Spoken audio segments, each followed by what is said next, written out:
안녕하십니까. 2020년 12월 23일 최병무 이펙트 시작하겠습니다.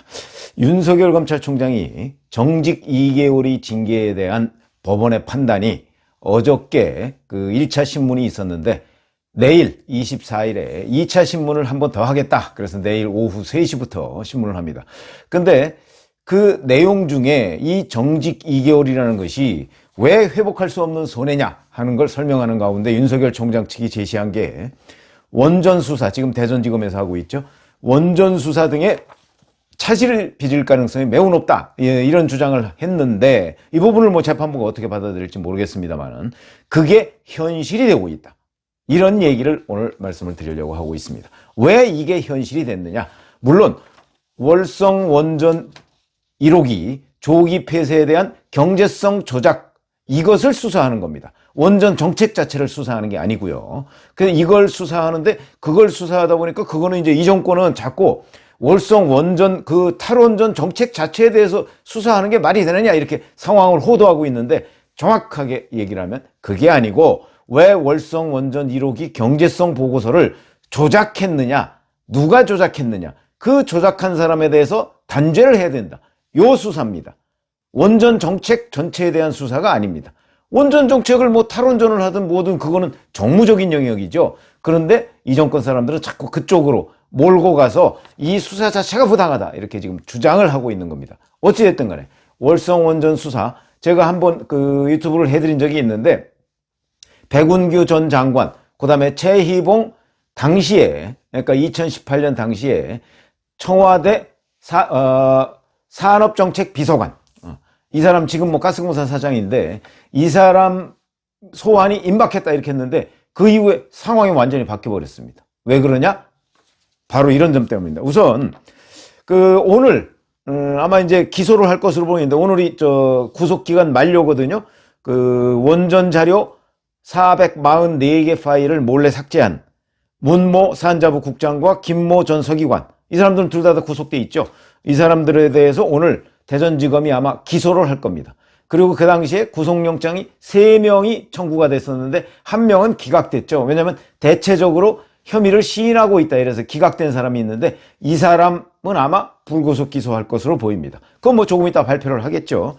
자, 그런데 이 사람들이 받고 있는 혐의는 감사원에서 자료 제출을, 작년에 이제 감사를 시작했으니까 작년 12월 달에 자료 제출 등을 앞둔 바로 전날입니다. 12월 1일 일요일이죠. 근무하는 날이 아닙니다. 밤 11시 한 24분부터 한 2시간 정도 출근을 해가지고 이 밤에 출근을 해서 파일, PC에 있던 파일을 444개를 차례로 지웠다. 이런 것이죠. 원전산업 정책과 PC 자료입니다. 이걸 삭제한 혐의, 그게 있고요. 그러다 보니까 이게 감사 방해 혐의도 되고 공용 전자기록 손상 등의 혐의도 함께 받고 있습니다.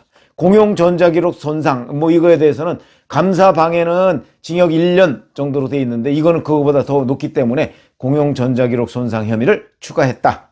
이런 얘기가 나오고요.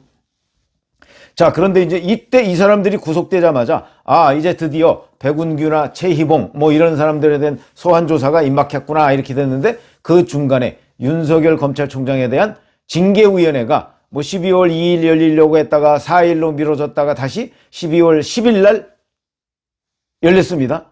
열렸는데 그날도 제대로 안 되고 15일 다시 열려서 16일 새벽 4시에 정직 2개월이 결정을 내렸죠. 이런 과정에 있다 보니까 이 이제 관련된 혐의자들 이 사람들도 대전지검이 계속 불렀을 거 아닙니까?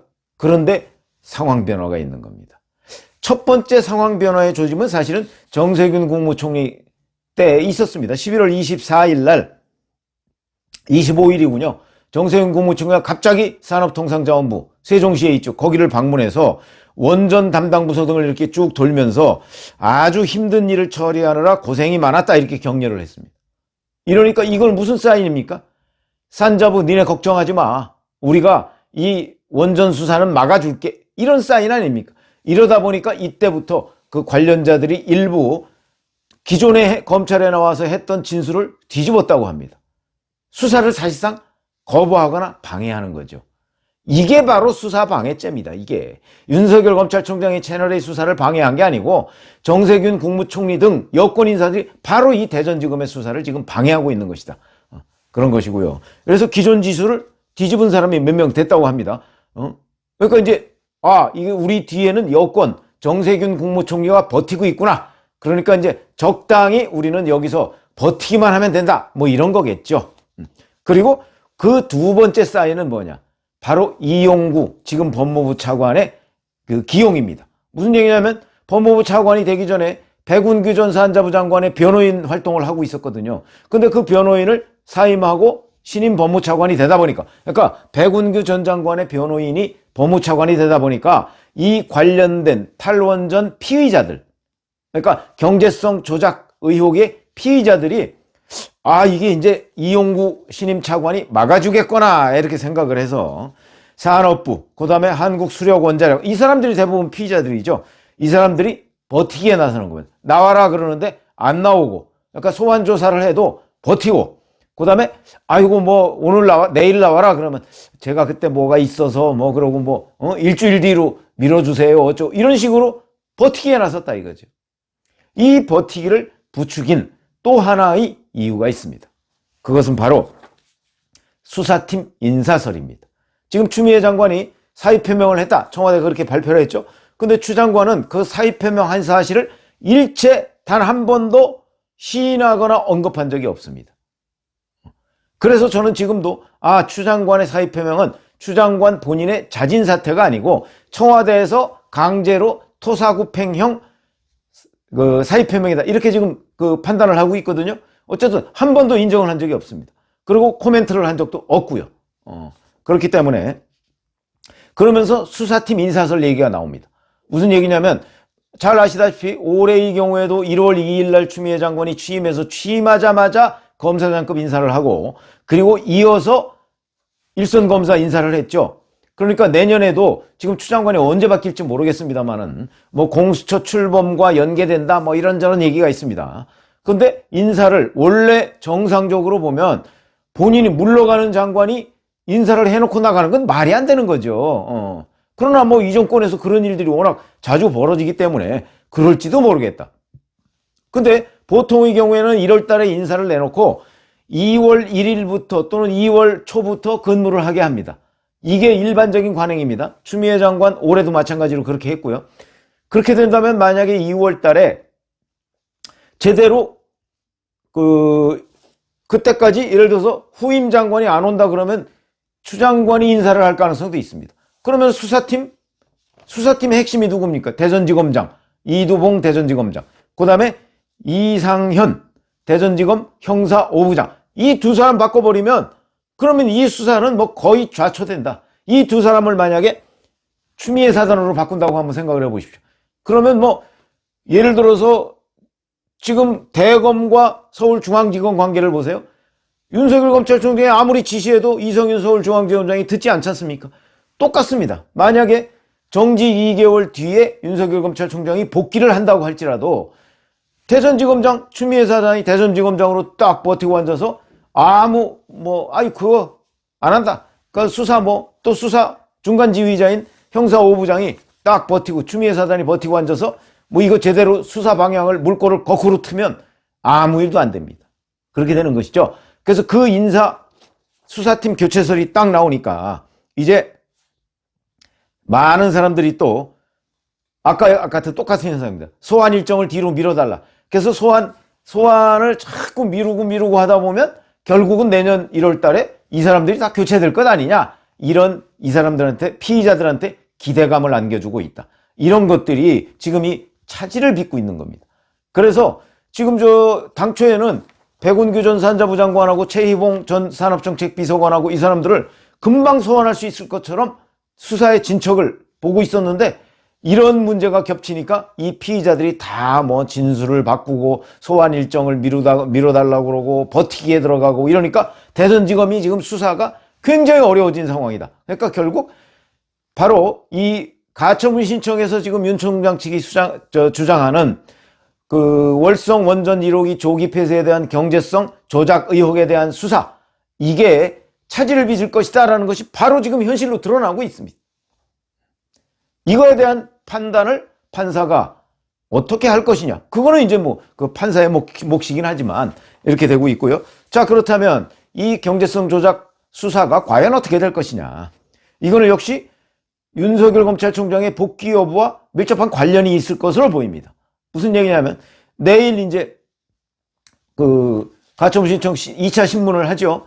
신문을 하게 되면 오후 3시부터니까 아마 내일은 끝날 텐데 그 결정문이 내일 나오기는 좀 어렵지 않을까 싶은 생각이 듭니다. 이게 본안소송, 제가 왜 자체 완결적 집행정지라고 했었죠. 본안도 상당히 들여다보는 그 가처분 신청입니다. 왜 그러냐면 본안소송에 대한 결론이 나올 때쯤이면 윤 총장의 임기는 끝나 있을 때입니다.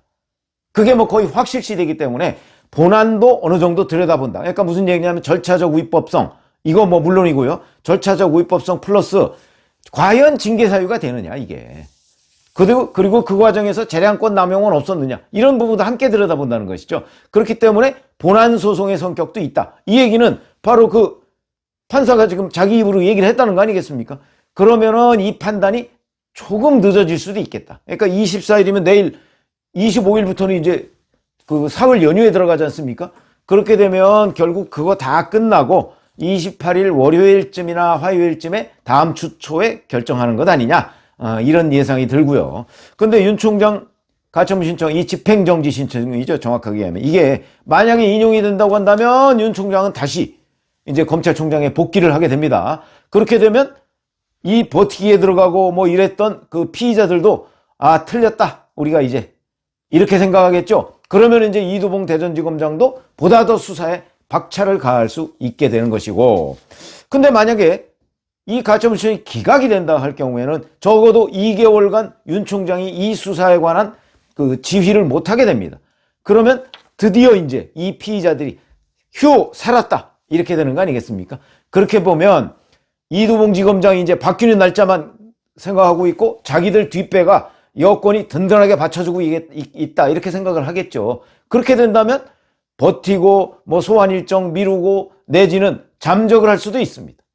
그렇게 된다면 이 수사는 난항을 겪다가 결국 수사팀 교체라는 최악의 상황을 맞을 수도 있겠다, 이런 생각이 듭니다. 그래서 제가 오늘 말씀드리는 내용은 바로 윤 총장이 자리를 비운 사이에 이 경제성 조작에 관한 대전지검의 수사가 차질을 빚는 것이 윤 총장 측의 주장만이 아니고 바로 현실이 됐다.